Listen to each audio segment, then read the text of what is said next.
Gente, olha isso que aconteceu. Eu consegui pegar um K. Olha aqui, ó. Isso aqui é um K. Um K de view. Cara, isso é muita coisa. Cara, é muita coisa. Não, você não tá brincando. Isso é muita coisa.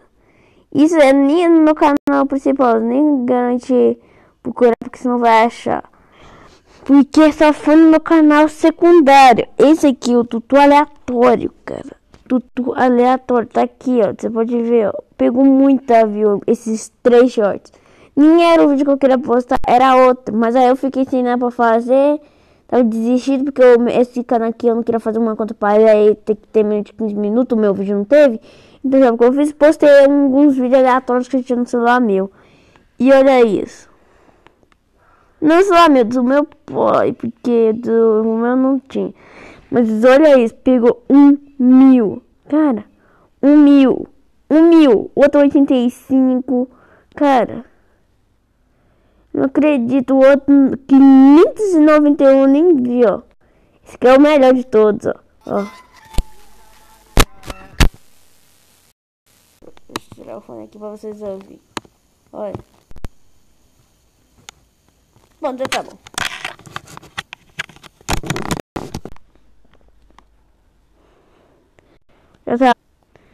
Olha, gente, isso aqui é muito incrível pra mim. 593, 11 likes. Ninguém comentou, mas... Mas aqui, ó. Tem até meu canal aqui, 11 inscritos. Esse canal aqui é mais novo do que o meu canal ali, né? Ó, tem 86, é porque eu acho que eu não conta short como visualização, mas de não contar, eu acho que não conta. Porque isso aí é o total dos meus vídeos aqui normal, que dá isso mesmo. Porque se eu contar o 18 mais 28 mais 12 mais 7 mais 14.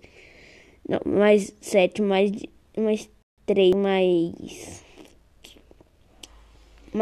2 mais 2 mais não, mais 2 mais nenhuma mais 2.